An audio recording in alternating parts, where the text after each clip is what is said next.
guys! Welcome to my YouTube channel. So for today's video ay mag-cooking for adi ako today. So kailangan ko magluto today kasi nga may lakad silang mama, may trabaho sila. So kailangan ko magluluto or mag-andab. So yan mga aso ko guys, si Fiona actually guys, si Fiona na. Then yung isda, kailangan ko siyang lutuin. Pinipirito ko siya mamaya. Papituhin ko siya mamaya. Nilalagay ko muna siya ng tubig kasi gusto kong hugasin siya. Dito siya lulutuin. Malapag, nakadumi yan. Then, yun yung lamisa ko. Kailangan ko siyang linisan kasi nga sobrang kalat niya. Malamang magluto ako tapos sobrang kalat ng aming bahay. So, kailangan ko siyang linisan muna. Dito ako magluluto. Diba? Then, ayan yung lulutuin ko mamaya. Yung islang pinirito guys.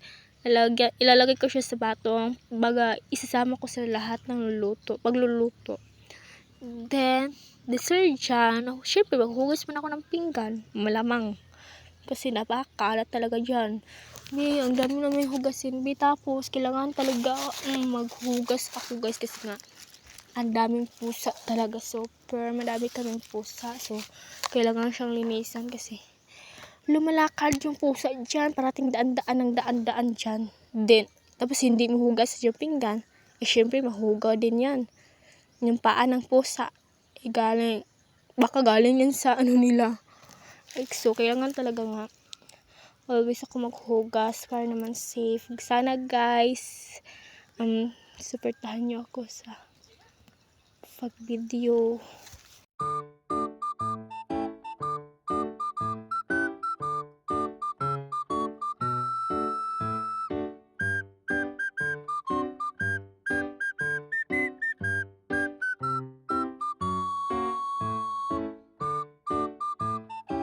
Kakatapos ko lang na maghugas ng pinggan, ayan, na mga cleaning na yan. So, ayan, mamay ko na yan lilinisan.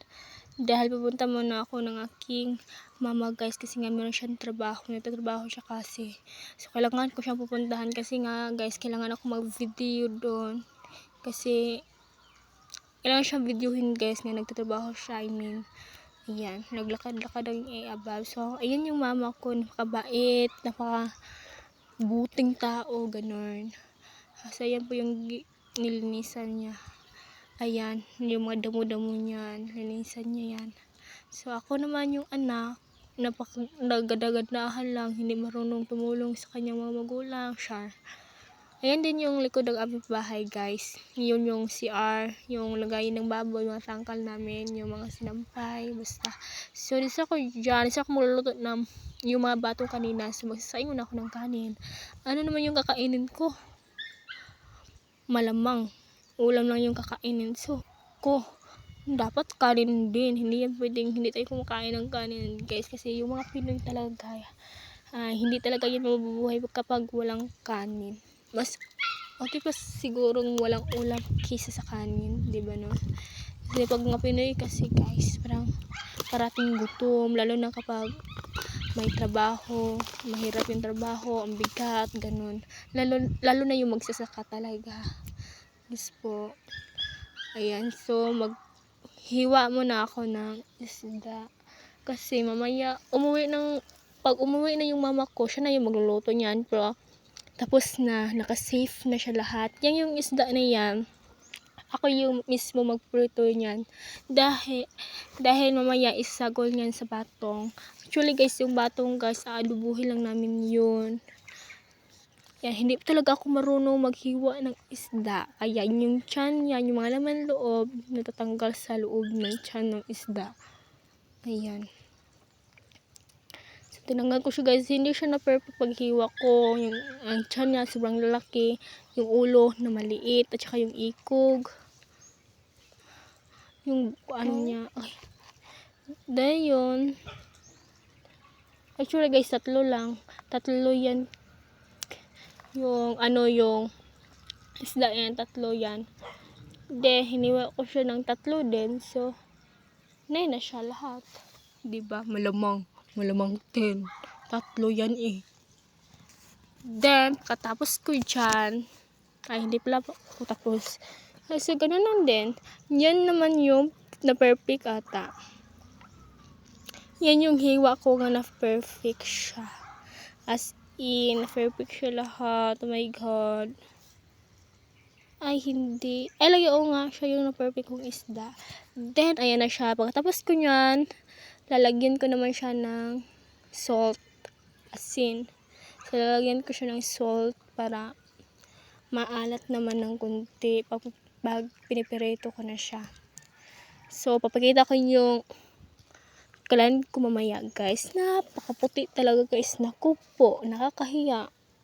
Nakakahiya. So, ito po yung edible ko or edible namin. So, kailangan tayo edible na maglulutuin natin walang edible. So, ito po siya.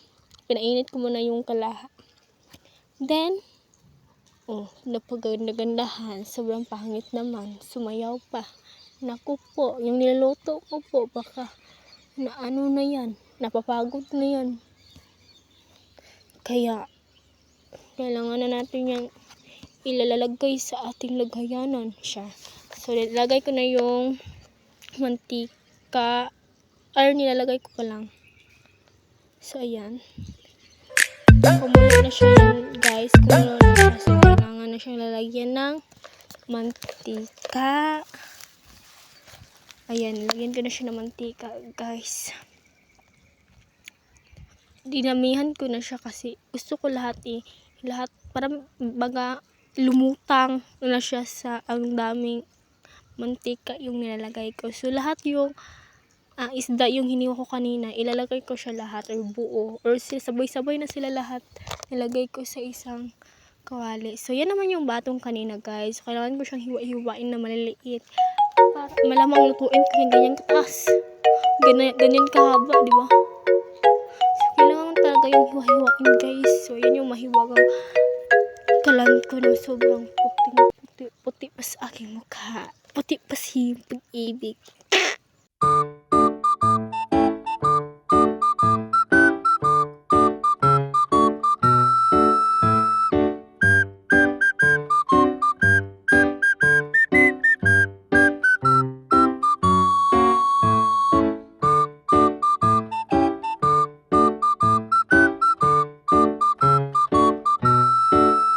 Next is ito naman papaya yung lulutuin ko. So, tinanggal ko na siya ng balat. Binabalatan ko na siya. Kailangan ko na siyang hiwain, guys. Alam nyo ba, nahihirapan akong hiniwa nito kasi nga napakatigas niyang hiwain. Ayan, so makita talaga yung kamay ko. Ayan, ang tigas talaga niya, guys. Actually, guys, isa lang yan. Pero napakadami na niya, yung isa lang yan. Napakadami na yung nagawa ko kanina. So, pakita ko sa inyo mamaya. So, hiniwa ko muna siya. Ayan. Ang tagal talaga yun, guys. Kasi nga, mahirap talaga yung hiwain, guys. Actually, guys, ayan na siya.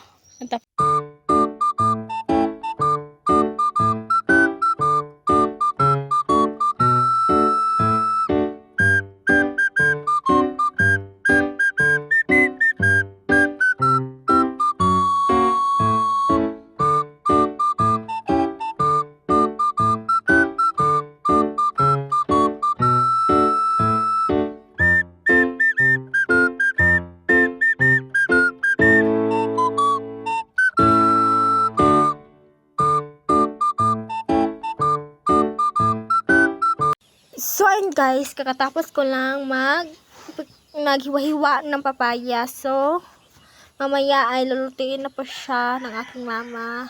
So, yung lulutuin pala ni mama is batong is papaya. Kasi, guys, yung batong hindi ako makakakain ng batong. So, kaya papaya. Iba yung papaya, iba din yung batong. So, yan. Detergent, guys, yan yung ginagamit ko. Beauty white salt sa aking mukha. For this ko na siyang ginagamit. Then, yan din yung ginagamit ng ate ko. Napaka-effective talaga niyan, guys. Mga 4 days na akong gumagamit niya. Super effective niya, guys. Yung mukha ng ate ko, super white na talaga. And, so, ilagay ko lang siya sa comment section, yung basket niya. So, yan, guys. Huwag niyong kalimutan share and follow. Please click the notification bell para updated kayo sa aming parating video. Yan lang, guys. Bye. Peace up, peace up, peace up.